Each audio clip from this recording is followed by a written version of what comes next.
Welcome to Infinite Wealthy Mind. Let me start with something that might surprise you. Most people don't ruin their financial future with one big mistake. They don't blow all their money on a single bad investment. They don't suddenly go bankrupt overnight. They don't wake up one day and choose to be broke. Instead, they make a series of quiet, reasonable-sounding money decisions. Decisions that feel harmless at the time. Decisions that almost everyone around them is making. Decisions that don't look like mistakes until years later. And by the time they reach 40, the damage is already done. Two people can earn nearly the same income for 20 years and end up in completely different financial positions by midlife. One feels calm about money. The other feels trapped, anxious, and behind. The difference isn't luck. It's these 7 decisions.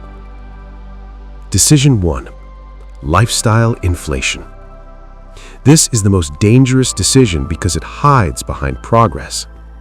You get a raise, you upgrade your phone, you move into a nicer apartment, you start eating out more. You tell yourself, I deserve this. And you might be right. But here's the problem. Every time your lifestyle rises to match your income, you erase the gap that creates wealth. Wealth is built in the margin, the difference between what you earn and what you spend. If that margin stays small, your net worth stays small. Lifestyle inflation turns higher income into higher obligations.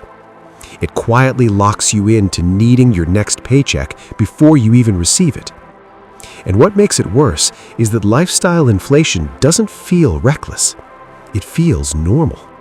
Everyone around you upgrades when they earn more. Social media reinforces it.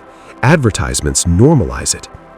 But by age 40, the person who resisted lifestyle inflation often has investments, savings, and options. The person who gave into it often has stress, debt, and obligations.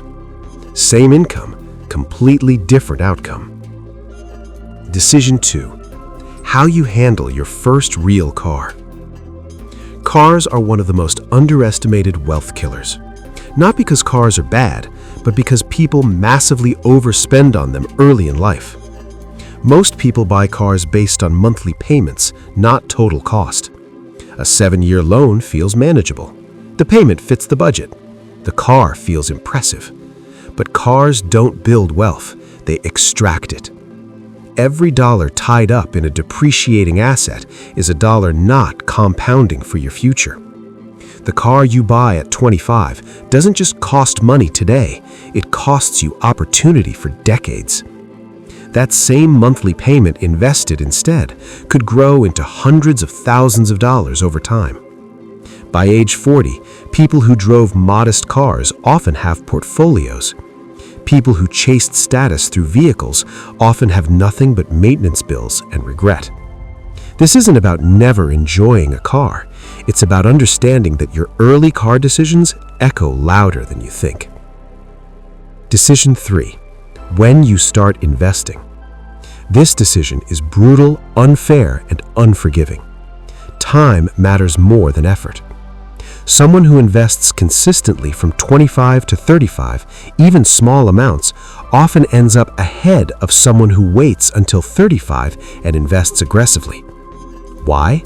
Because compound growth needs time. Your earliest dollars are your most powerful dollars. Yet most people delay investing because they think they're not ready. They say they'll start when they earn more, when life is more stable, when things feel perfect. That moment rarely comes, and the cost of waiting is enormous. Every year you delay investing costs you years of compound growth you can never recover. By age 40, early investors don't just have more money, they have confidence. Late starters often feel like they're constantly trying to catch up, and catching up in investing is incredibly difficult. Decision 4. Your relationship with debt. Debt isn't just a financial issue, it's a psychological one. High-interest debt creates urgency. Urgency creates stress. Stress leads to poor decisions. Credit cards, personal loans, buy now, pay later plans, these feel convenient in the moment, but they quietly drain your future. Every month you carry high-interest debt, your money works against you. You're running uphill with a weight strapped to your back. People trapped in debt often miss investment opportunities, career risks, and long-term planning because survival mode dominates everything. They can't think strategically because they're constantly reacting. By age 40, people who avoided high-interest debt tend to feel free, even if their income isn't spectacular. People who normalized debt often feel trapped no matter how much they earn. Decision 5. Your housing choices. Housing is usually the largest expense in a person's life, and it's where people justify the biggest financial stretches. They tell themselves the house is an investment. They convince themselves it's necessary. They assume higher cost equals higher success. But a house should support your life, not suffocate it. When housing consumes too much of your income, everything else becomes fragile.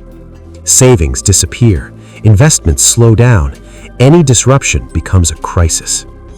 People who choose modest housing give themselves flexibility. They can invest, they can adapt, they can breathe.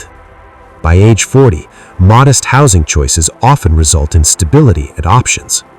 Expensive housing often results in stress with a nice view. Decision 6. Who you compare yourself to. This decision is invisible but devastating.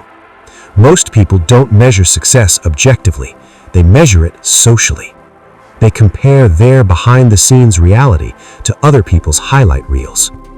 Comparison drives spending, and spending driven by comparison is never enough. There will always be someone with a newer car, a bigger house, a more expensive vacation. When your financial decisions are shaped by comparison, you lose control. People who define success internally through savings, freedom, and peace make very different money choices. They don't need to look rich, they want to be secure. By age 40, comparison-driven spenders often feel behind no matter how much they earn. Those who ignore the noise quietly build wealth. Decision 7. Whether you value flexibility over appearance. This is the decision that separates high earners from wealthy people. Financial flexibility means options. The option to leave a bad job, the option to handle emergencies calmly, the option to say no. Flexibility comes from low fixed costs, savings, and investments, not income alone. Many people chase higher salaries while locking themselves into expensive lifestyles. They earn more but feel more trapped. Others earn less but build flexibility early and end up ahead. By age 40, flexibility often matters more than net worth. It determines quality of life. The compound effect of quiet decisions. Here's the part most people miss. None of these decisions feel dramatic when you make them.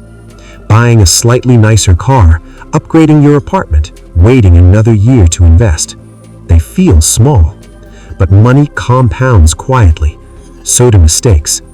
And by age 40, the results are loud. People who made boring, disciplined decisions often look lucky. They're not. They were consistent. Wealth isn't built in big moments. It's built through boring decisions repeated for years. The good news. Here's the good news. If you're aware of these decisions early, you're already ahead. You don't need a massive income.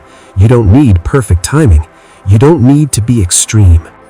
You need awareness, you need patience, you need restraint. If you're saving anything at all, even small amounts, you're ahead. If you're investing something, even inconsistently, you're ahead. If you're avoiding high-interest debt, you're ahead. You're not behind. You're just playing a quieter game. And quiet games are how real wealth is built. This is Infinite Wealthy Mind. If this helped you think differently about money, subscribe. Your future self is listening, even if no one else is.